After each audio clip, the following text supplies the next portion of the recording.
I'm gonna be high as a fucking man. And now, the stationary astronaut. How are you, Mr. Poliszuk? That was close, but I'm good. How are you, Nick? Let's get you in that microphone, you big boy. Closer? Mr. Butterfly. Oops. There's Jamie's son's back in the background at Collider, getting one of our cameras dialed in. We've got 3 going today. Brandon, Mr. Yeah. Butterfly. Mr. Social Butterfly to you. I love the story. I love it. We'll get into that eventually. Oh, here's Jamie. We got it dialed in? Is it recording? It is recording. It is recording. Looks like you're good here. We're golden, pony boy. Right. Have fun. Thanks, brother. Say lots of fun words. I will. Dude, you know what happened to me this weekend? What happened to you this weekend? You don't know. That's what I'm going to tell you. Okay. Yesterday morning, I wake up to a call, right? Mm-hmm. And mind you, we had a wedding this weekend in Colorado. So I'm waking up in our room in Colorado. And yeah, sure enough, one of my business accounts was compromised by somebody buying flights to Dubai, Amsterdam. They ordered a bunch of Spectrovision. And it wasn't you? And it wasn't me. Damn, you got some fraud or what? Yeah, and the weird part is, and this is the weird part, is I've never used that card online at all. I've never used it over an automated service on my telephone, so it's just my bank's getting tapped into. People are watching. That might be a good thing. Oh, man. Maybe it's a sign you're on the come up. Thank God for insurance, dog. No, but you're literally on the come up, spreading those wings. You seem to you found your traction, and you're full steam ahead. You're a young hustler.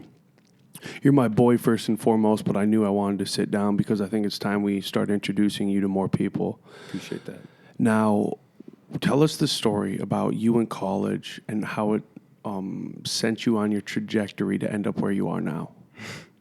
All right. So I went into college not really knowing what I wanted to do. I only toured Mankato because it was cheap.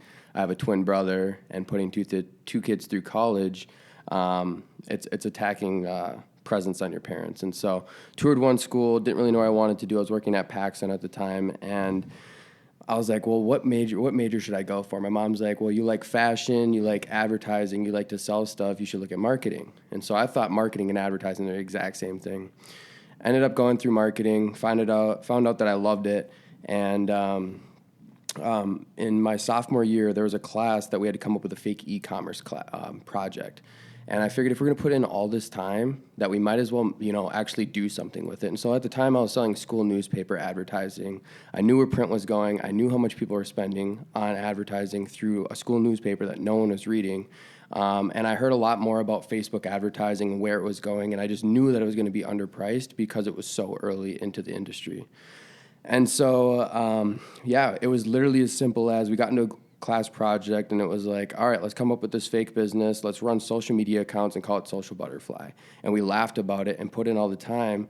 And I went down to my local restaurant that I was doing a lot of advertising with, and I said, hey, you need to stop spending money in newspaper if you don't want to tank your business and take it online. And so we worked with him, and I just kind of built it from where it is, from where it started to where it is now.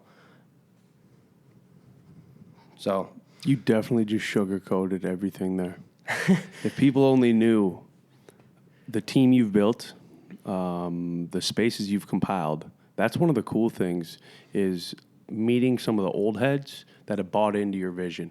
Yeah. That's a very awesome place to be as a young hustler. Yeah. Because you have this long money believing in you, the type that will come in and revamp a space for you. Right. With this blind faith, knowing that you're headed in the right direction. Right.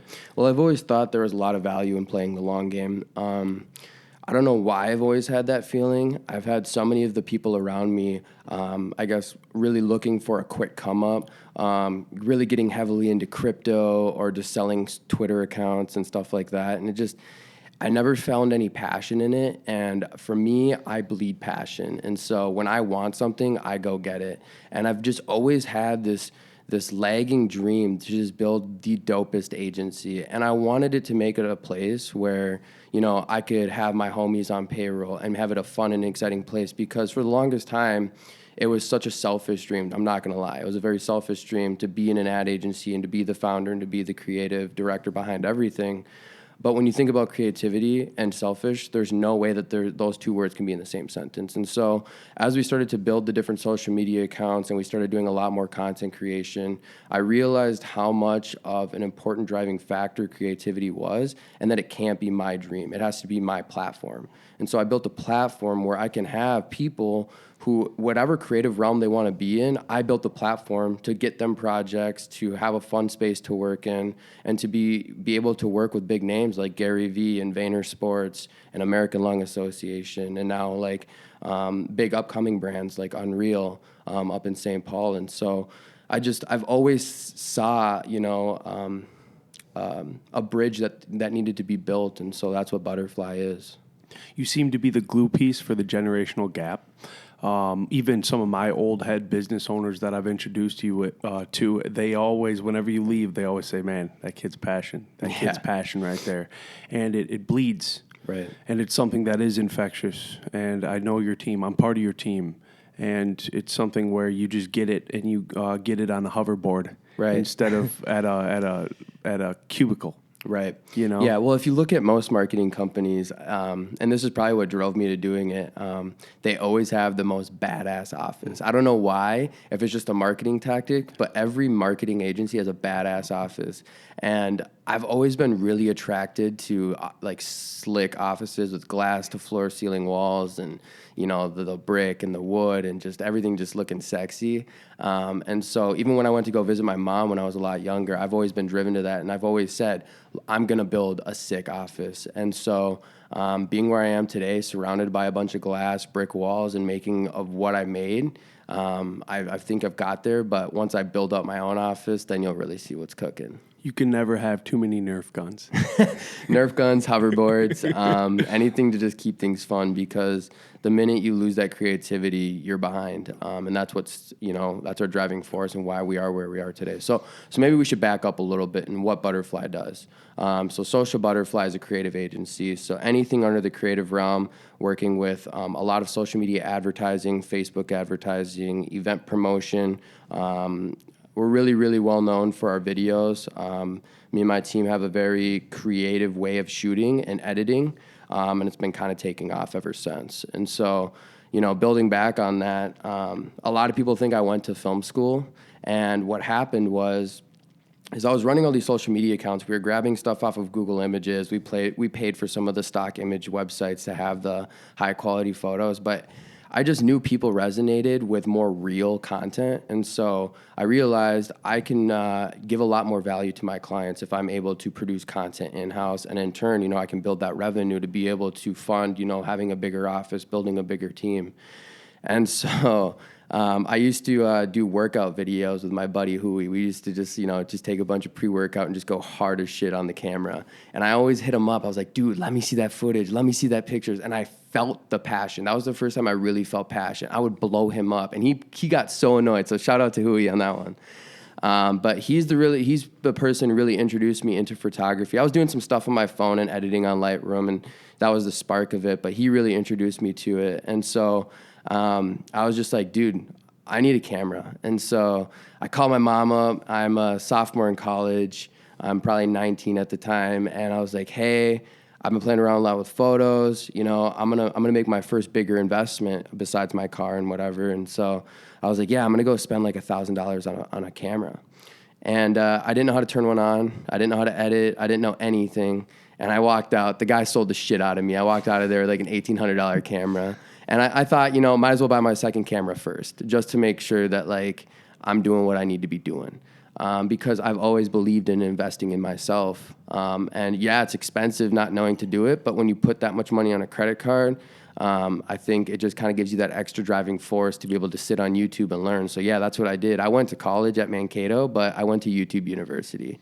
I just sat up all night long for weeks, just learning, shooting the most random things, but now looking where it's at, like it was everything that needed to happen.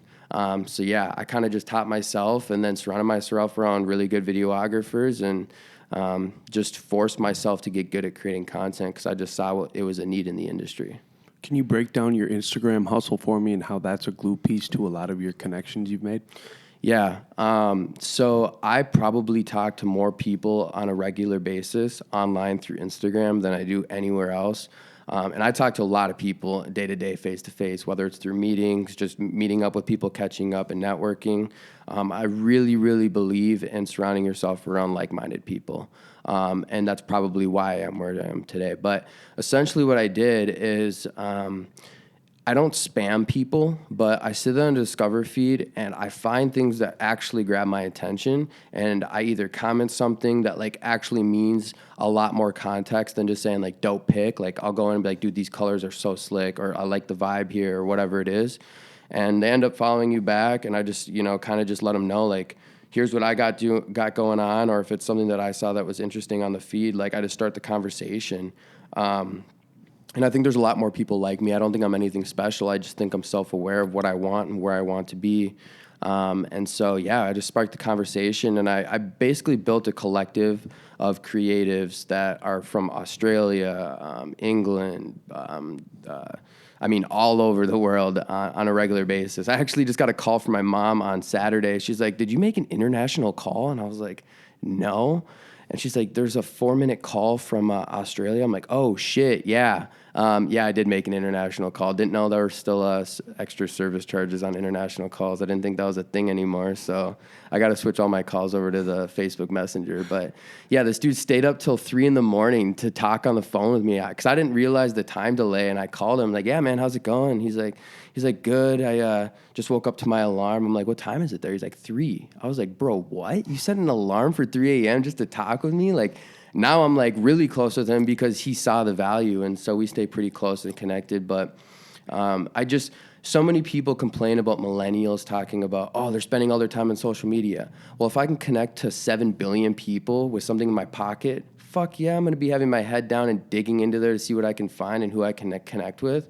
And to say on top of that, some of the biggest projects and the biggest connections I've ever worked with have literally gone down in the DM. So that whole song, "It Goes Down in the DM," is not a joke. And I think a lot of people just think it's like talking about girls and like, if that's your move, that's your move. But if you're smart about it, it really does go down in the DMs. And I think people aren't adapting to it in the business world. They're looking at it in the terms of, I should send a proper email. Yes, you should absolutely send a proper email, but you can also hit them from the DM side because they might be scrolling. I've been talking to Mark Brazil and, D Murphy from group chat. And like, it literally was me just reaching out because from my perspective, if they don't read it or they ignore it, nothing changed. But if they hit me back, everything could change. And so I'm just trying to think of different ways that I can connect with people and provide value. Your DMs, if they're done correctly, will typically lead to an email. 100%. And an email chain where Exactly. you're making proposals and stuff like that. Exactly. You're not making proposals. You're not going to talk prices. You're not going to to talk ideas through there, but it'll get them to say, "Hey, give me a call. Let's talk more." So I did that with both of them. And then, they said, "Shoot me an email with some of your portfolio work."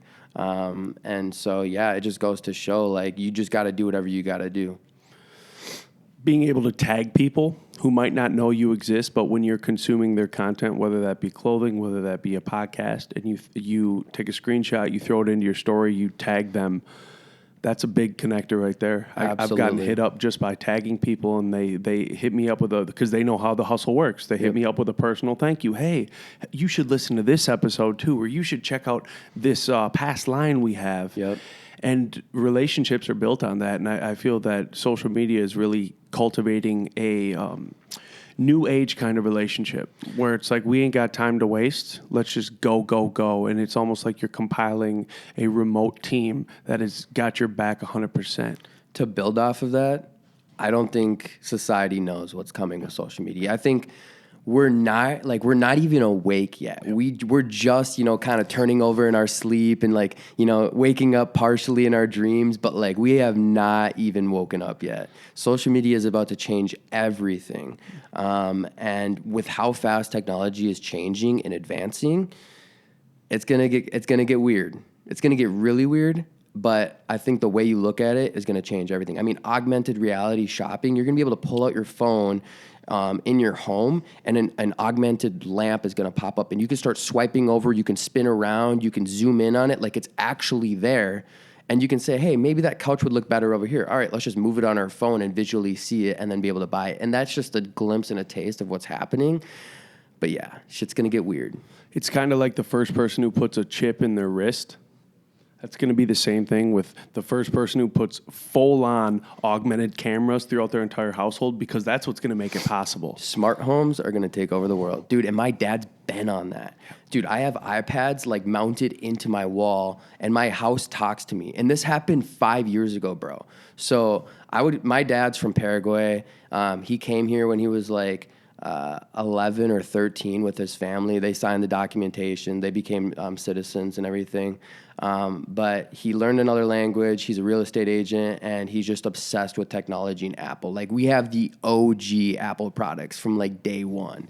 And I remember watching like all the Steve Jobs seminars when they launched the new products with my dad. It's just been something we bonded over. But like since like 5 or 6 years ago, like we have cameras all the way inside and outside of my house. And at like 6 o'clock, my house will go, "It is 6 o'clock. I am dimming the lights." And yeah, and the first time that happened to me, my parents were out of town, and my dad set it up as like a joke. And I'm sitting there like watching a movie. I think I had a girlfriend over at the time, and it started talking. I was like, oh, I jumped up so high. I was like, what the hell is happening right now? I called my dad. I'm like, what the fuck is going on? He's just like, you like my new toy? I'm not lying, dude. So we have the craziest stuff. I mean, we can open my dad has a GPS, a geofence around our house connected to his phone. So when he pulls up in the car about 2 blocks away, the garage door will automatically start opening. So by the time he gets to the driveway, it's open. He can pull in and just shut it. So, and it sounds so stupid and unnecessary, but like it's time, and time is everything. And so the way you can be more productive, it just adds to it. And they use the cameras in our house to like watch our dog when they're like out of town and stuff. I mean, some of it's unnecessary, but the thought direction behind it's definitely in the right way. What was your first moment when you knew you were in love with technology? I don't know if I'm 100% in love with technology, but when I started being able to create something out of nothing is when I found a passion for it. I do think technology takes away a lot from the personal context from a lot of people, especially more in like the IT field. I feel like a lot of people are lacking personal communication face to face, but they're really good at like instant messaging or text messaging and stuff. But when you can pair personal content with creating something out of nothing, that's where I found a lot of passion from it. We're yet to hit the real awakening where there's a happy medium. Right. So people aren't totally enthralled or totally obsessed. They still are able to maintain personal communication and biological relationships. I don't think we're there yet, and I think it's going to be generational, and it's going to be kind of how we raise our kin, how we raise our kids. That's where it's going to be a real slippery slope, especially with like the generation just behind your generation. Well, what about your generation with your kid? And even like some of my homies who are having kids right now, like what does that look like? Like, dude, there wasn't even Facebook, 5 years ago? 6, maybe 8 years ago, Facebook was really starting to pick up some traction. But, I mean, what does that look like in your kids' eyes? Like, what does that world look like? When do they get a phone? And we're still in the guinea pig phase. When do you get them a Tesla to drive them to daycare? I don't know, dude. Like, that's the questions you're going to be asking yourself. I know, and that's where I'm literally babying this relationship with technology for my daughter, because I know she's going to need this. I know she's going to utilize these multiple platforms, but at the same time, I care so much about psychology, and I care so much about my friends who are addicted to red bubbles. So they use their kids to their advantage, to their attention whore ways. Yeah. And it's a very dangerous place to be. And I've been uber aware about it. So is Gary. So is like Joe Rogan, some of my favorite people. They don't put their kids online just because there's creeps out there. I don't need people to know where I live. That's why I don't take pictures of my house. That's why, you know what I'm saying? I'm not standing in front of my whip taking a picture. I don't need people knowing when I'm in the building. Right. You know? But to that extent too, what does it look like? I mean, Gary talks about how he doesn't have his kids online, but he has a phone in their hands because he wants them to get used to like using these tools, because these are essentially tools. You can look at it as a distraction, or you can look at it as a tool, and it makes a big difference on what way you look at it. Emotional maturity. So if you have a child where you use this cell phone on a flight, you see it all the time on flights, or I saw my buddy, no offense to him, or no shame on him, his child was getting a haircut, and so his child would stay still in the chair. He was holding the other cell phone while he filmed him looking at the cell phone getting his haircut. And it's a really weird place to be, because that's not the first time that kid has used that cell phone in front of his face. Right. He's been used to that. He's accustomed to it now. So what that's a dopamine dump for a child, and 100%. It's pretty much, it's a heroin drip.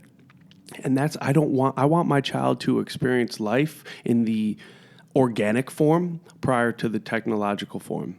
Get my drift? And that way she can determine her own happy medium. Yep. Because until then, bro, you're basically just creating a drug addict at an early age.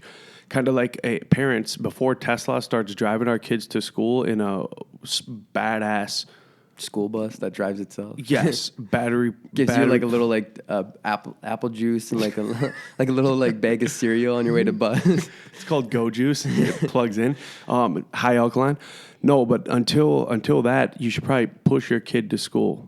You know, you should probably walk your kid to school. You should probably teach your kid how to ride a bike, you know, before we throw them on whizzers. Right. Do you know what a whizzer is? No. Is it the big wheel? No, old gas-powered bicycle. Oh, yeah. Like a bike moped? In a nutshell. Yeah. Yeah. Way back in the day, they would just throw like a freaking lawnmower motor on it, and it just cruised. My grandpa would remake them, and he'd paint them, and he'd get them at a scrapyard. He'd flip them, turn them into $8,000. Nice. You know? That's that flip. Well, that's that hustle. Bro, that's what I saw growing up. My grandpas, their side hustle was on point. And I think I get that feeling after meeting your dad and hearing the stories about your dad. I get that feeling that you have this chip on your shoulder, and it kind of comes from your dad's blood. 100%. Because, dude, you have to put yourself in your parents' shoes. Mm-hmm. And I have a really cool story that a lot of people can relate to, I think. But if I was forced to go to another country because there's better opportunity and I had to learn another language and then come up on top of that, bro, I can't even fathom that. I took Spanish classes and I'm pissed I don't know Spanish. Like, I just closed so many doors by not knowing it, and I made so many excuses, and it is one of my biggest regrets because being bilingual is just badass, I think. But I can't even fathom going to another country, learning a language, and then trying to determine what I want to do. And so from that standpoint, I think I just kind of have a chip on my shoulder. Like, I got to prove something to my dad. And the best way to do that is to build something for myself. I could work my way up into a position at a big company and just work the ranks. I definitely could. But to build something that I own 100% of, and to build a team around that, and to say, hey, this started from nothing. Look what it is now. And I remember about a year and a half ago, I don't think my dad actually understood what I was creating. And he's like, I was bringing in some money and like stuff like that. And he said there was a cap to it. And oh, that made me mad, dude. That made me so mad. I'm like, no, you don't get it.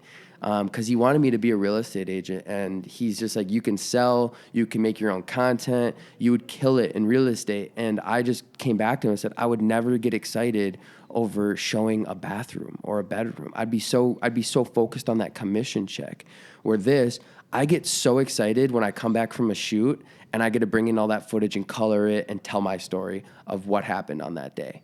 And to be able to create Facebook ads with my team and to see the return on investment coming out. And then the best part is when you see the business owner at the end, when they're just like, damn, this shit works. And I help build their dreams. Because I know what it's like to build my own dreams, but when I help build other people's dreams, I get goosebumps. I have goosebumps right now because I get so excited about it. And so my heart just told me to chase that. And it was always a circumstance where I'm going to keep going with this.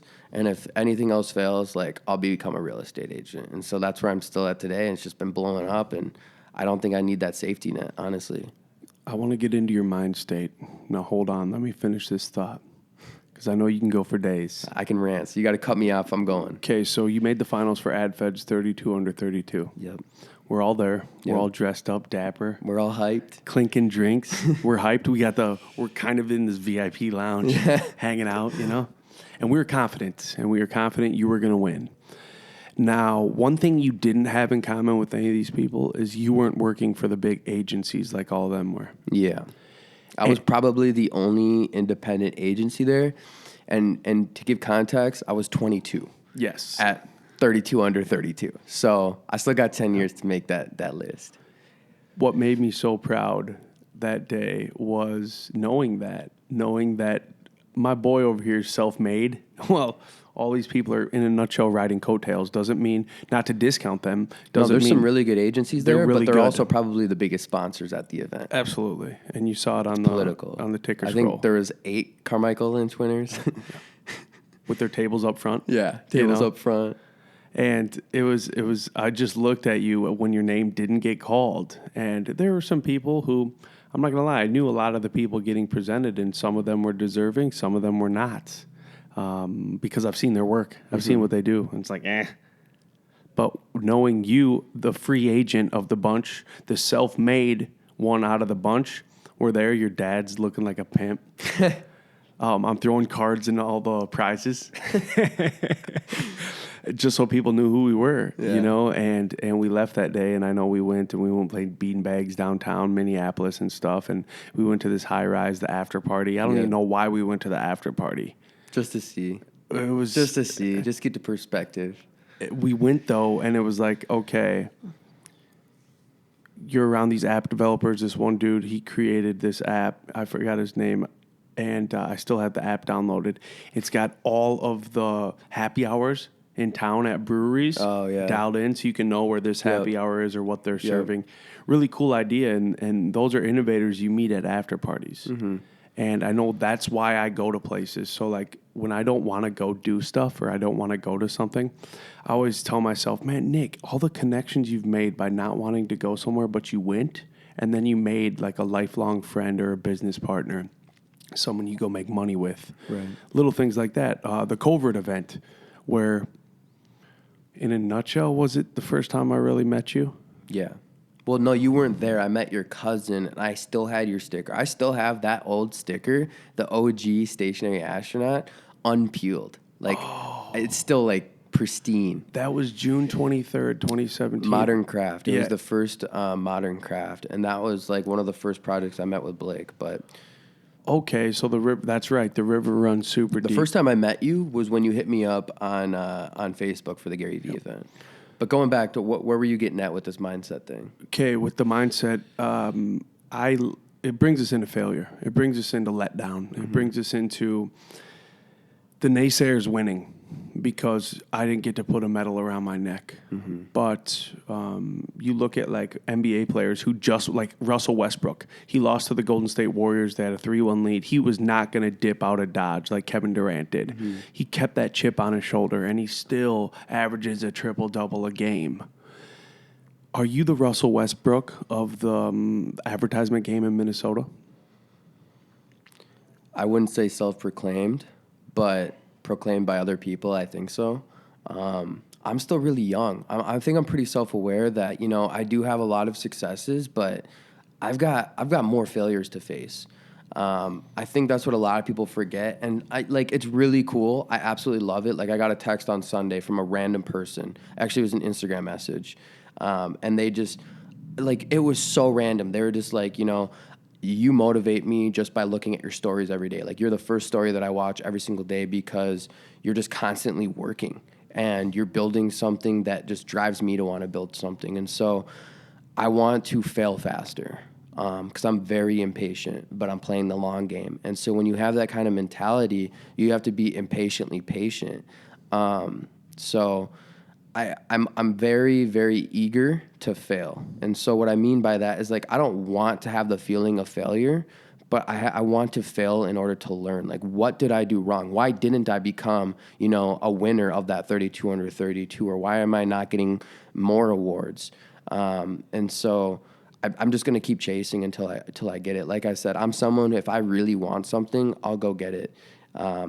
So that's just my mentality, and I think that's always going to be my mentality. And it honestly scares me sometimes because I know I'm going to build a multi-million-dollar agency, but what does my mentality look like that when I have 50 employees, when I have a built-out office? Like, what are my next dreams and goals? So I've been really reevaluating my mindset and what my values are. And I'm not going to lie, I'm a person that likes to make money. And so many people, they rip on the fact, like, chase your passion, don't chase the money. And I agree with that, but to an extent, because those are people who don't do what they love. Not even that. I listened to a podcast with Rob Dyrdek, and he's like, it's okay to love money. It's okay to love nice things, but you have to be aware of that, because why are you chasing these things? Like, if you legitimately like them and it just makes you feel good, there's nothing wrong with that, but you have to build that into your mindset and what your goals are. So yeah, I do want nice things, and I'm not going to stop till I get there, but it's not going to be the last thing I get.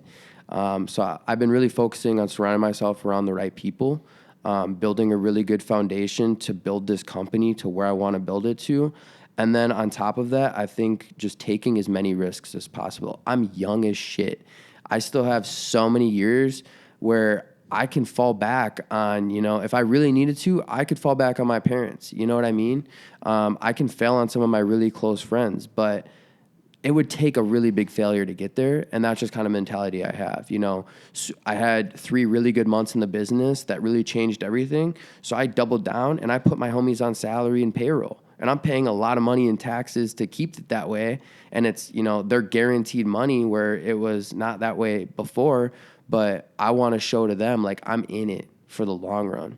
I bought a neon sign for $1,000 to stick on the wall just to show them, like, it's more than an idea. This is big time. This is like the long game.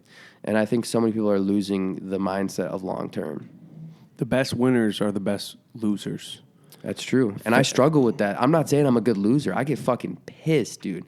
And the way I handle my stress has also been changing. I've been trying to really focus, how am I talking to people when I get stressed? Because when you're in an ad agency, things are always moving, things are always in communicating, and everything's in constant motion. And so it's high stress. I mean, I got gray hairs. I'm young as shit, but I got gray hairs. And just being more self-aware of my mindset and taking care of my mind has been a game changer. And I know that about you. That's why I call you the Russell Westbrook, Mr. Hustle Westbrook. I'm not big into sports, so like. But that's because that's kind of how he operates, where you can tell he's ticked off, but he's ticked off enough to make sure his team wins. Yeah. And that's where chips come from. And people say, no, you need to be calm, cool, and collected all the time. Bullshit. There comes a time where you got to let it all out. You got to let it all hang. I think you just have to be self-aware of who you are. I know people who are absolute killers as an entrepreneur, and they're very calm and collected and take 10 steps back before they answer. I know people that are right on the fire of the wire, and they immediately reply and try to get all their emotions out. And I know people that are in the middle of those. So I think it's just being really self-aware of who you are and how you react best, and really evaluating, your mindset and when do you operate best, and just taking a look at the end of the day before you go to bed, like, asking yourself, it sounds silly, but asking your questions like, how did I operate? How did I perform? Was I a good boss today? Was I a bad boss? Was I a dick? Was I too nice? And just constantly asking yourself those questions help you become more self-aware. It doesn't mean you throw your conscience out the window. No. Never. And there are those kind of narcissistic, sociopathic bosses, GMs that, oh man, they were losers. They're going to get washed out. Dude. That's straight up. And that's where I like the Jocko Willink mindset, where he talks about leadership, hardcore leadership. And it's, by doing to teach. Yes. Yeah. And it stems from accountability. By doing, continuously showing up, doing the nitty gritty work, the kind of stuff where the best restaurant owners, I know I use this. They're out there sweeping the floors. They're out there mopping the floors, sweeping the floors, doing the dishes. My buddy owns 2 pizza joints, a gym, and now a pressure washing business. I just talked to him on the phone. Shout out Travis. But He busts his ass. dude, he hit me back at 3 a.m. just saying, I just got back. Like, we need to talk. I need some help with my marketing because he's so busy opening up other businesses. But he was out there working the Saturday night shift and their bar closed, Pizza by the Slice. So he's out there dealing with drunk people all night long. He's working 18-hour days, and he's sweeping up the floor as the last one to lock the door. And he sets the tone. I mean, he sets the standard. And that's respect. Like, if that's your boss, you can't do anything but just respect him. And that's, I think, what makes a good leader. And so, yeah. Hustle Westbrook. Hustle Westbrook. Hustle Westbrook. Is that my new name? Yeah, I think it is. Okay. Hustle Westbrook. I like it. Now, is your consistent color always going to be blue for Social Butterfly? Dude, I actually go back on that all the time because I'm designing a lot more clothes. There's a big scheme coming on. We're redoing the website. We're opening up a networking event. A lot of new big things coming on the way. But as we're starting to look at some of this clothing, I'm the type of person that likes all black everything, like the blacks, the grays, the whites, the more neutral colors. But blue, it just resonates with social media, and Social Butterfly is such a fitting name. The moms love it. But I think so. For right now where I'm at, I think so. I don't want to take it away too much. It's very fitting. Your mom's an incredible artist. Yeah, she's the one that designed the logo. She actually did the logo 1.0.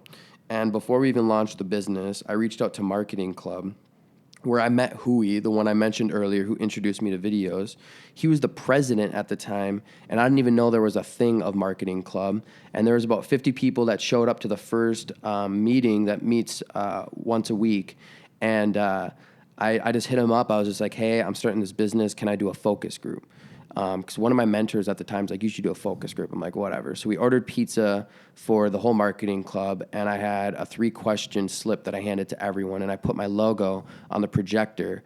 Didn't tell him my name, or I told him my name. I didn't tell him what the company does. I didn't tell him anything about the company. I just threw the logo up there, and the questions on the pieces of paper were like, what is the first thought when you see this logo? What do you think this business does? And what is the worst thing about this logo? And we got roasted, bro. I walked in the first day of being a CEO, and I got roasted. But it was the right mentality to have because some of the feedback was like our logo looked too much like Disney Channel, and it looks very feminine, and it's a long name, and all this other stuff. And we took all those pieces of paper, brought it back to my mom, and said, here's the revisions. Let's come up with a new logo. We sat down with her, and now we have the logo that we've been rocking with since. So right out the bat, we just got roasted, and we had everyone tell us the worst things because now we know off the bat we're starting on a good foot, you know? Explain to people the Golden Triangle in Minnesota. Geographically? You know what I'm talking about. Like Rochester, Minneapolis, and Mankato? That's how you capitalize in this state, correct? Yeah, I think so. So backing up a little bit, so we have a full office of 5 guys running in Mankato, and that's where it started. We got a really sweet deal with the landlord. We run like 4 or 5 of his businesses marketing, but I don't think geographical ties should be limiting you to business opportunities. And so after we worked with Gary Vee that first time when I got that contract off Twitter, so many people were like, are you up in the metro now? Are you in LA? I'm like, no, I'm rocking Mankato. Because I love Minneapolis. I think I eventually want to move there or somewhere else, but I like the come up, dude. And I think Mankato is on the come up. I mean, they're growing tremendously. They're putting up tall ass buildings, and I like the undercut, you know? I like to ride the wave rather than, crash the wave. And so I think Minneapolis is on the come up too, but Mankato was an emerging market, so we started there. And then, we started working with some people in Minneapolis, and I'm like, okay, well, Rochester's really popping too. And I knew the clinic was really a big driving force, and I started doing some more research. My girlfriend ended up getting a job there. So I ended up moving here, and now I'm just rocking the Golden Triangle of Minnesota. So, really targeting people in Minneapolis, Mankato, and Rochester. And I drive to those places at least twice a week between all of them. So it's a lot of driving. The minute that I can afford a Tesla, definitely getting one of those. But yeah, man, it's I just don't think you should be limiting yourself. I bring it up because there is a blueprint when it comes to not just business with what we deal with, but also hip hop. That's how Prof and that's how Atmosphere conquered the state. Dude, and Young Gravy's from Rochester. I didn't know that. Yeah. Dude, he's pushing numbers, bro. Numbers. Yep, Gravy's doing it. That's crazy. Gravy's doing it. So I think Minnesota alone is on the come up, dude.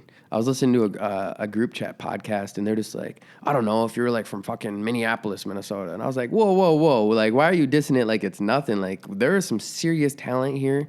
And I think we've always kind of been a Midwestern flyover state.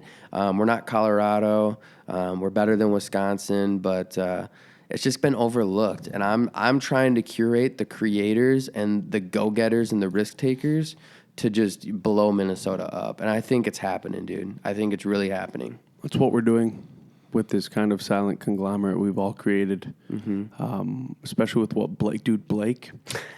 You need to get Blake on the podcast. Dude, Blake is the lifeblood. Dude, Blake connected me to you. Blake connected me to Gary. Out of his, like, he didn't ask for anything in return. We're talking about Blake from Covert and Visionary. Yeah. So how I first started working with Gary Vee, this is a funny story because it connects everything. So I had been working with a lot of businesses. And the thing is, so many people want to become a videographer, but they want to do the dope videography shoots. And what I mean by that is they want to go to the concerts, they want to do the lifestyle shoots, but nobody was really capitalizing on the business videos. And so that's where I really took an opportunity. And so fast forward a couple of months, I own part of Covert, so that's how I'm in connection with Blake. But Blake hit me up, and it was about 2 months or a month before Super Bowl weekend. And he hit me up, and he just goes, hey, one of the guys from Vayner Sports who is owned by Gary Vee is they tweeted out, where are my Minneapolis videographers and photographers at? And Blake reached out to him on my behalf saying, like, I got a guy. And so then Blake gave me a call. He's like, hey, I'm talking to the guy right now. Send me some of your stuff. I was like, bro, really appreciate you, but there is no way they're going to pick me. Like, there's way better videographers in Minnesota than me right now, because it was a couple months back. And I was like, all my stuff's business-oriented. Fast forward a couple hours after that, I was their number one pick. And so it was really cool. And I was on the phone with Danny David from Vayner, and he was telling me like the scope of work and everything. And I was like, yeah, that all sounds good. I was like, but am I going to meet Gary? He's like, bro, you're filming him. You're going to meet him. I was like, all right. And I kind of thought it was going to be like my 10 seconds of fame to be able to like see him, say what's up, and like dip. But dude, we were with them the whole weekend, rolling up to his Airbnb, having breakfast with them, to filming his audio recording for his book that just came out a couple of months ago, Crushing It. So I was recording all of that. And then just him going through Radio Row at the Mall of America. Like, I had goosebumps for like a month straight. And on top of that, I teamed up with the Broadskis. So during the day, for the first like 16 hours of the day, early morning to like late evening, we were filming Gary and all these NFL players.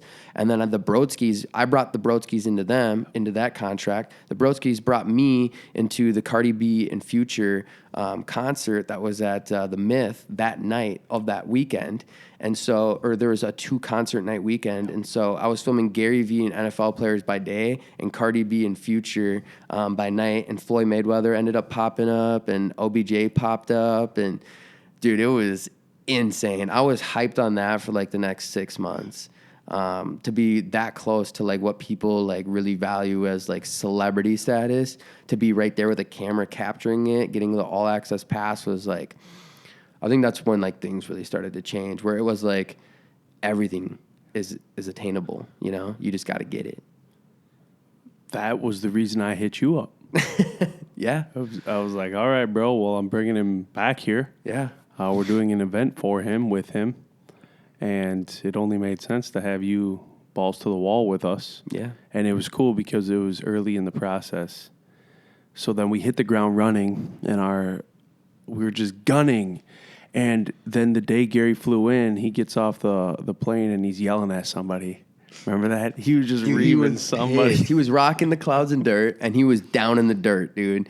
He was ragging on this dude, but He's a savage, dude. I mean, but people see both sides of him. I mean, he pushes his positive content a lot, but he's like, I'm real as fuck. Like, he just is. And I just don't think I think a lot of people just overlook him until they, like, get to meet him and see, like, how practical he is. He's nothing crazy. He just outworks everyone. Yeah, and that's just kind of my mentality is, like, work. That's how you get it. I think one of the phrases that I hate is when people are like, work smarter, not harder. I'm like, work smarter and harder. Don't stop working because you're going to level up 10 times harder if you work smarter and harder. You shouldn't just be like thinking of that day where you're going to be on a beach and you're going to be just sitting on your phone and just running a multi-million. It's never going to happen. And if it does, it's probably in your last years. You're on exit strategy. You have people in place, but you're on the downfall from there. And it just really, again, going back to like what you really want and what you want to manifest. But I think you should always be working smarter and harder. All the old heads who have ever told me that were drinking a lot of Mountain Dew. They got their Cool Ranch Doritos. They loved being in the truck instead of out in the dirt. Yep.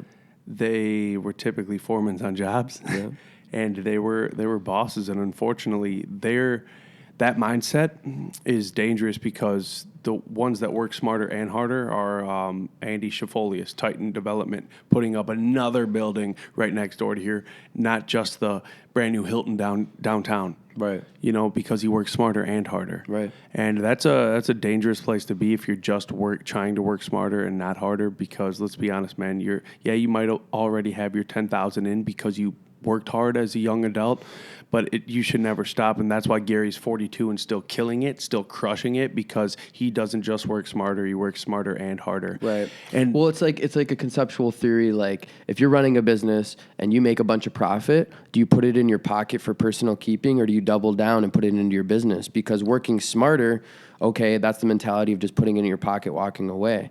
But if you work smarter and harder, you're doubling down. You just made a lot more efficiency in your business, and now you have more time to work on those other things that you've been having on your to-do list for the last 3-4 months. And that's literally what my mentality is. I have a running to-do list, and I block off 3 to 5 significant to-do pieces. I call them bricks. Mm-hmm. Because if you lay 3 to 4 bricks a time, 5 years down the road, you have a house. 10 years down the road, you have a mansion, you know? And then, 20 years down the road, now you got an empire. And that's just been my mentality since day one. And I've been rocking that mentality since I started. And those are the sole reason why I've had accomplishments. Home run hitters should never be allergic to hitting singles. If they are allergic to hitting singles, they're going to end up a designated hitter. Yeah. They might end up in the Hall of Fame. And that's not wrong. Yeah. There's nothing wrong with being a home run hitter, but find those people that can hit the singles and put them on your team. You have to be self-aware. Super duper self-aware.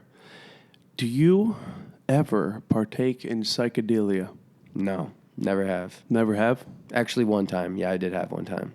Who dosed you? It was a buddy of mine from college. They came back with half a tab of acid. And it was crazy because I didn't know. I thought it was more like just trippy visuals, but it looked like this mixer. Like my brain waves were connecting in ways that I never knew. And it was on a Sunday night, and I had class the next morning. I didn't go to class. I sat there and I took notes on what I wanted in life. I'm not gonna lie, I felt like Steve Jobs. I because it blindsided me. Like the whole knowledge piece just freaking blindsided me, bro. But yeah, I haven't touched it since. I just got what I needed to get out of it, and like that was that. And that's typically how it should be. That's how moguls use it. That's how forward thinkers use it. People who are self-aware, not the ones who get lost in it. I don't like when people hang their hat on, say, Steve Jobs, and the fact that it was all LSD that brought him to the promised land. He walked to class barefoot. No, he didn't even attend college. Steve Jobs was who Steve Jobs was. It just was a tool in his kit. Yeah, and he was a dick. I mean, people they're like, I want to be the next Steve Jobs. He was a dick to his employees. Mm-hmm. He got fired from his own company. Yep. I don't strive for that. Yep. But, I mean, he was a visionary. He did change the course of the world by introducing the Apple products. He wanted to connect us all, and by golly, he did it via blue bubbles. Mm-hmm. And I think if he was still around, Apple would be a lot different than it is today. I think Apple is not as innovative as they used to be. They're focusing more on pleasing the shareholders because that's why you're getting a new charging cord, because they have to make the X amount of money off of that to continuously go. When you hit $1 trillion, like, you got to do something to keep growing, and it's hard. And that's why they're doing it. They probably have the next 6 iPhones already laid out with the small little advancements that they have onto it to continuously grow. But I think if Steve Jobs is around, he would say, F the shareholders, we need to innovate. And they would come out with the next big product. I just think they're lacking. I mean, the Google Home is still like not nearly as where Alexa is, you know? Jeff Bezos is someone to watch out for. He's about to own the world really quick. He's making more money in one day than 10 millionaires make in their lifetime. Do you know what, did you hear about his 10,000 year clock project? Bro, he funded a big budget to be able to build a clock that one rotation is 10,000 years to put a significance onto getting more people to think long term. 10,000yearclock.net. We shall not cease from exploration, and the end of all our exploring will be to arrive where we started and know the place for the first time. What? Run this back. I'm trying to get Type in Jeff Bezos 10,000 year clock. Bezos. I read about it. Yeah, dude, he's a Here we go. savage. I've got a really interesting question I can't wait to ask you. Okay, we are building a 10,000-year clock. It's a special clock designed to be a symbol and icon for long-term thinking.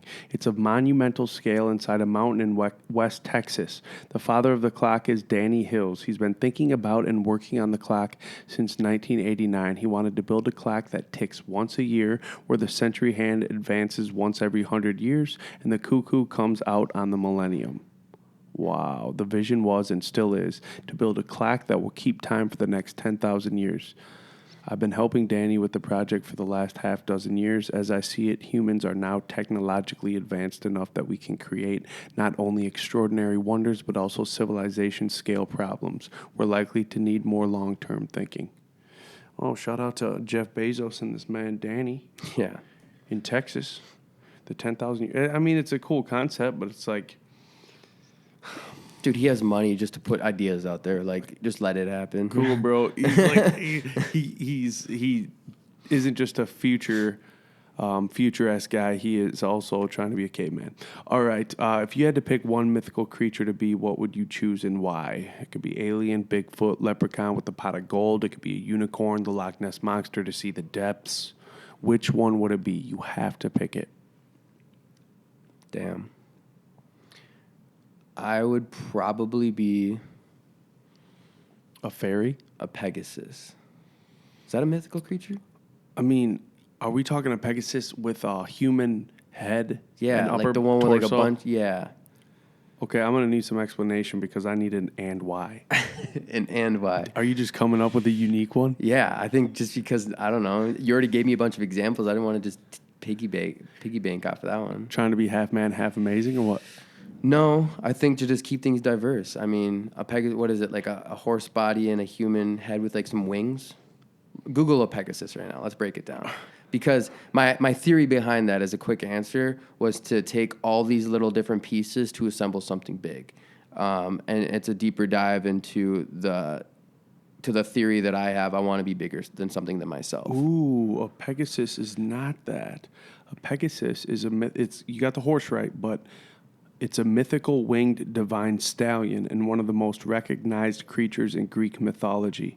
Usually depicted as pure white, Pegasus is a child of the Olympian god Poseidon. He was foaled by the Gorgon Medusa upon her death when the hero Perseus decapitated her. Yo. So it's a stallion with wings, dog. Okay, well, my thought was it was a bunch of different creatures put into one. To build the theory of I want to be something bigger than myself. Okay. I don't know. That's really kind of cool. out there answer, but No, but that's really cool. And it kind of goes into your lifelong ideology in a nutshell. I look at Brandon Poliszuk as a... Poliszuk. Whatever, dude. Zeppa. Is it Zeppa or McLaughlin? Like, which one are you rocking with? You can call me whatever, Daddy. All right, I got you as Nikolai Nothing in my phone. Now everyone knows my freaking government, dog. Y'all know my government. You ever come across some homies where you've always known them as their nickname, their street name? Then you find out their real name, and they get cool with you calling them it. They don't care, Clarence or whatever, But you call them that in front of a girl or in front of their mom. They just lose it. Yeah. Bro, you call me my government in front of my mom? What are you doing, dog? Yo, chill. I'm sorry, Clarence. So what is coming down the pipeline for Social Butterfly and Brandon? I'll break it down. So Social Butterfly, we're growing really fast. We're a talent-driven business, so I'm always looking for individuals that just get it, that have to, they come to the table and they don't ask for what's for dinner. They come to the table and they bring something for dinner, kind of like a potluck. That's kind of the theory. So we're growing really fast, really emerging into the market of Rochester and working with a couple of different accounts, and just, I'm not even looking at it as like, I'm trying to outbound and like convince people why they should be working with me. I'm taking more of the stealthy approach. Like, we're working with people, you'll see our content and you'll contact us. That's kind of the mentality on that side of things. We're introducing, I don't know if it's going to be like a sister company or a subsidiary. Subsidiary. Yeah, there you go. Of a new wave of networking. Like I said, I'm talking to like-minded people all the time, and I go to traditional networking events, and it's always just that person that's forced to go to them. They're trying to make a sale on insurance or financial planning, and you get that call on that Monday saying, hey, I'm a financial planner. I don't want to work with your money. I just want to hear your story. It's just not what I'm looking for, and I want to be the connector of more like-minded people. So we're coming up with a networking event that's going to start off every other month, and then it's going to turn into a monthly once we get our feet wet. But it's going to be called Link and Drink, and it's basically just linking up with like-minded people. We've got some surprises we're going to throw in there, and you'll definitely get something out of it. It's a free event at breweries, so that's where the drinking part comes into it. But I think that's going to be something cool. For me personally, I'm just working a lot more on self-growth and just reevaluating who I am and who I want to be, focusing a lot more on my mental health. Been hitting the gym consistently for the last 3 months. Been seeing a big difference in productivity up there. Other than that, man, like I don't know. I've been itching to go back out to LA. I'm talking to like D. Murphy and Mark Brazil. Still working on trying to schedule something, but if that doesn't get scheduled in the near future, I'm just gonna go out there. I might even take a solo trip and just create and just get a break from everything. Because I'm a travel bug at heart, dude. I just love, the reason why I didn't even know what an entrepreneur was when I first started a business. I just thought it was called a businessman. But I always told my parents that I want to travel for business, on my own business. I thought that was the flyest thing, dude. So I've done it a couple of times, and I think I'm going to try to work with someone out of Minnesota just to be able to say I did that again. It gets me hyped up, kind of like the Gary and Super Bowl stuff. Other than that, man, I'm continuously growing. Fingerprint launched. That's super cool. We just did a $17,000 order out the bats. Shout out Jackson. I'm really excited to see what Fingerprint's going to pop off with the corporate gifting. Other than that, man, I'm keep hustling. I'm going to keep going. People have loved that. The coasters. We got pop sockets now. It's a different idea, and we're not necessarily focusing on the direct to consumer, but the business to business market in that nature is just massive. So, and I'm really excited to see what Social Butterfly can do with Unreal. I think it's really gonna pop off, and it's gonna be a really good opportunity to open up the gates. Unreal is the official clothing line of the Minnesota Wild, correct? Not the official. Okay. So they have a local license, so they have a huge portion of their clothes. With the Minnesota Wild, they have a contract with the St. Louis Blues, Chicago Blackhawks. I believe they're closing one with the Vegas Knights. So a local license means they can't sell it anywhere. They have to go through the arena's pro shops, but it's just wholesale orders, so they keep it pretty nice. But yeah, they're a massive company, and it's a kid I think he's like 25, 27, and he started in Mankato too. So I've known him from where he started and where it's going, and I'm super excited. That's the thing, man. I love other people just building what they want to build, and if there's any way that I can provide value and help aid that goal, I'm all about it. So There's something in the water in Mankato, baby. there's something. Okay, so before I let you go, we're going to do the your 5 greatest inventions. This can be Inventor. This can be Dr. Dre. This can be whoever you want, whatever you want. But 5 inventions that are shaping your life. So we'll start with number 5. 5 inventions that are already existing. Theo Vaughn came up with his own. So the least life-changing? Most life-changing. 5 greatest Okay, but you said start with 5. in your life. Okay. Definitely the iPhone. I think that's just a go-to that it's got to be on everyone's list. That's changing everything. How do you feel when you see someone text you with a green bubble? Bro, I will not, I'm sorry to say this, but unless you're like a web developer, I'm probably not going to hire you if you have like a Chromebook or something. Mm-hmm. You know, like if you're PC Android, like there's just certain people you can tell that's just like, you have a green bubble, don't you? Hey, maybe- I'm business partners with one, and I Jackson. rag him. Yeah, I Frickin' rag him on it Jackson. all the time. Dude, we were trying to post Instagram stories, and it looks like someone like fucking dropped syrup on their camera screen, and they're trying to like record it. It is just god awful. But now he upgraded to phone. It's getting a little bit better, but I just do not like Android. So definitely iPhone, not just a phone, because they're streaming. I mean, they're streaming across all platforms. Like anything I take notes on my phone goes straight to my laptop, straight to my desktop. Game changer. Over 80% of professionals in California alone use iPhones Why does California matter? because they are the trendsetters. Silicon Valley, baby. Dude, I think Silicon Valley is overplayed, and I think It's more or less San it Francisco popped. now. It popped. It's that coast. We Yeah, can I go see what you're saying. Microsoft and Amazon up in Seattle. We can go down to Silicon Valley. We can go Yep. Google Land. Yep. Oracle. Yep. The second one would probably be. I'm just gonna AirPods, dude. Like I know they've made Bluetooth headphones in the past, but AirPods just look fly, and it's just streamlined everything. I can listen to podcasts in the car. That'd probably be my third one is podcast. They've been around for a little bit, but now they're becoming cool, and I think there's a lot more people with personality coming on podcasts.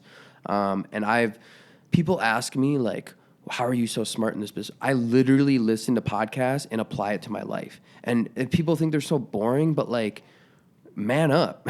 Either that or watch stuff on YouTube where there's a video component. But one of those two, like if you're trying to make some moves in your life, why would you not take free information and apply it to your life? That's all I do on a regular basis, all day long. I work out, I listen to podcasts. Every now and then I'll switch it up and listen to some music, jam out, do what I need to do. But from 80% of what I listen to is straight podcasts.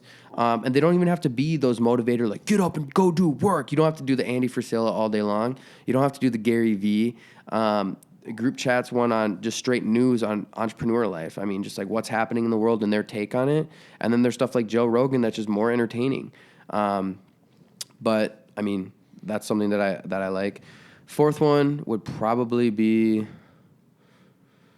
damn, bro, 5's hard. You should keep it to 3. Give me some examples.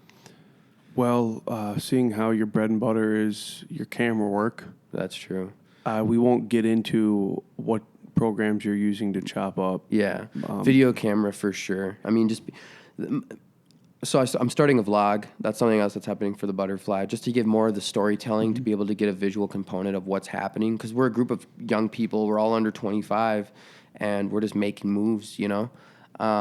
So the best part about being able to work a video camera is I'm going to look back in 10, 15, 20 years and like get goosebumps because I'm going to have high quality video of what's going on in my life at that time. And it's going to be, I mean, if you look at it, dude, our parents were vlogging way back when they had the big shoulder rig VHS cassette tape stuff. Like they're just like videotaping you, like running around and riding your bike. They were straight up vlogging. It just wasn't coined that and they weren't going to chop it up. But that's essentially what it is. And so I'm really excited to continue to document my life. Last one, I'm gonna go cliche. I'm just gonna have to say social media. I think it's just everyone's a PR agent of themselves, and to be able to put that into context and connect with people. I mean, some of my life has just changed directly off of the people that I've connected with, and I think people are everything. We criticize a lot about human nature, but I think there's a lot of good things to say. I think we're very smart, and we just need to wake up on what's happening with the internet and really use it to our advantage. So yeah, that would be my top 5. All right. Well, we got a meeting to get to. All right. It's out.